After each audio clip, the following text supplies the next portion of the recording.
এটা তোমার ছেলে? ও আমার বাচ্চা রাজা বাবু। এইটুকু একটা বাচ্চা খাদের ধারে চলে এসছে, আর কারো কোনো খেয়াল নেই। মা হয়েছে।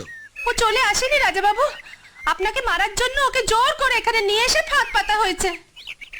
কারা জোর করেছিল? আগে ওই বিশ্বনাথ বাবু আর ওর ভাই শঙ্কর।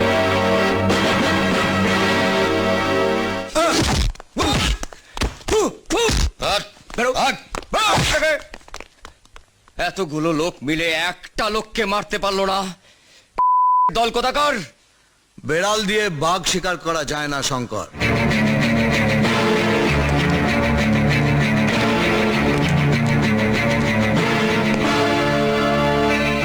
আমাকে যদি মারার কথা ভেবে থাকো তাহলে সামনাসামনি মারার কথা ভেবো। একটা বাচ্চাকে দিয়ে ফাঁদ পেতে মারার চেষ্টা করো না, মারা পড়ে যাবে। বলে যাবেন না রাজা বাবু, আমরাও কিন্তু চা বাগানের মালিক। মালিক মালিকের বাড়িতে আসবে, চা মিষ্টি খাবে, এটাই রীতি। আপনি কিন্তু উল্টো পথে হাঁটছেন। বাধ্য হচ্ছি, নাহলে তোমাদের পিটিয়ে সোজা রাস্তায় আনতে পারবো না। দ্বিতীয়বার যদি এ বাড়ির চোখাট আমাকে পেরোতে হয় তবে সেটা পা দিয়ে তোমাদের টিপে মারার জন্য, চা মিষ্টি খাবার জন্য নয়। রাজা বাবু! এটা রাজা বাবুর রায়, মরার আর বাঁচার শেষ লাইন, লাইন অফ কন্ট্রোল। আমাদের বাড়িতে এসে আমাদেরই শাসিয়ে গেল। কিছু ভেবো না দাদা, আগে ওর পাটা অক্ষত থাকলে তবেই না পিষে মারবে।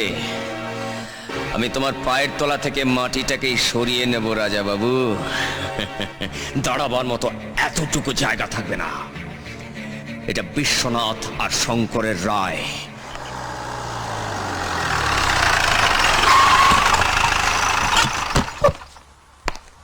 Good morning doctor. Good morning. তোমার জন্য অপেক্ষা করছিলাম।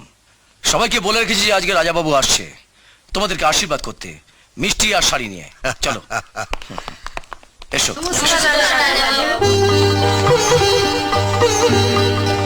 আব্দুল, আগে রাজাবাবু।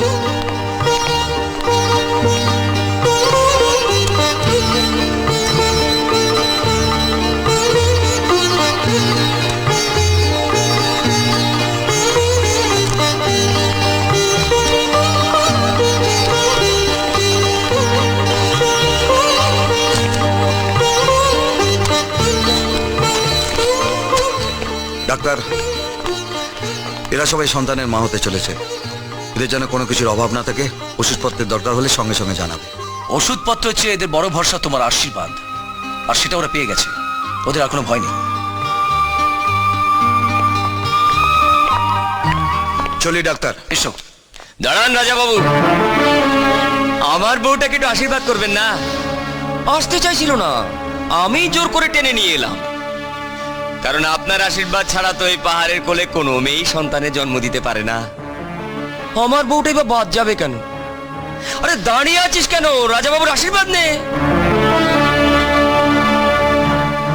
তোমার সন্তানের হাসি যেন তোমার মুখে ফিরে আসে।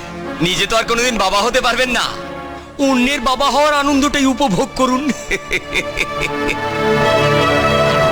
দুধের স্বাদ ঘোলে মেটানো আর কি। সবই ওপরালার ইচ্ছে।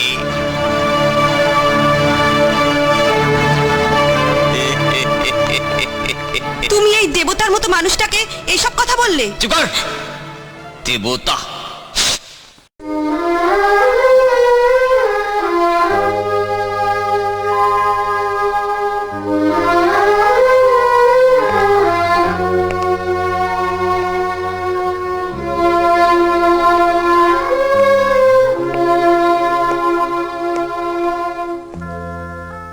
আজ বুঝলাম যে তোমাকে আমি পুরোটা চিনে উঠতে পারিনি। যে রাজাবাবু অন্যায়ের বিচার করে, অপরাধীকে শাস্তি দেয়, আজকে সেই মানুষটাকে একজন অন্যায়ভাবে অসম্মান করে চলে গেল। আর সে মাথা নিচু করে চলে এলো, একটা প্রতিবাদও করলো না। আমি মিথ্যের প্রতিবাদ করি ডাক্তার। একটা সত্যির প্রতিবাদ করা, তাকে শাস্তি দেওয়ার কোনো ক্ষমতা নেই আমার। কি সত্যি? শঙ্কর বাবুর এই নোংরা কথাগুলো? বাবা হওয়ার ক্ষমতা তোমার নেই, শুধু দূরে দাঁড়িয়ে অন্যের বাবা হওয়ার আনন্দটা তুমি ভোগ করতে পারো, তাই তো? এটাই সত্যি, বাবা হওয়ার কোনো ক্ষমতা নেই আমার। কি বলছো তুমি? অবাক হচ্ছ না? এই সত্যিটা আমি তোমাকে কোনোদিনই জানতে দিইনি। আমার সব ছিল ডাক্তার, আমার স্ত্রী ছিল, সংসার ছিল। এক একটা দিন এত আনন্দে কাটতো তা তুমি ভাবতে পারবে না। একদিন সুমিতা এসে আমাকে আরো একটা আনন্দের খবর দিল যে আমি বাবা হচ্ছি। এত আনন্দ হচ্ছিল আমার, আমি সুমিতাকে নিয়ে গাড়ি করে বেরিয়ে পড়লাম আর সারা পাহাড়টাকে শোনাতে লাগলাম যে আমি বাবা হচ্ছি। সবাই শোনো, আমি বাবা হচ্ছি। এই পাহাড় তুমি শুনতে পাচ্ছ? আমি বাবা হচ্ছি। তুমি বাবা হওয়ার আনন্দে না একদম ছেলে মানুষ হয়ে গেছো। বলো না কেন, বাবা হওয়ার আনন্দটা কি কম? আচ্ছা বলো তো কি হবে ছেলে নামে? ছেলে ঠিক তোমার মতো, লম্বা চওড়া, যাকে দেখলেই সবাই বলবে রাজা বাবুর ছেলে।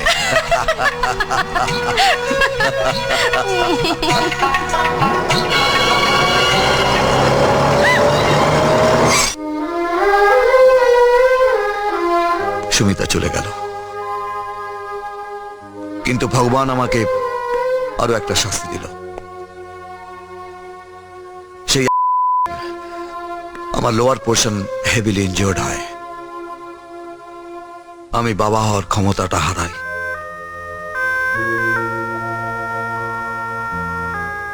এবার তো আমায় চিনতে পারলে ডাক্তার? আমি ঠিক সেই বাতিওয়ালার মতো যে রাজপথে পথে বাতি জ্বালিয়ে ফেরে, কিন্তু নিজের ঘরে তার বাতি জ্বালার সামর্থ্য নেই।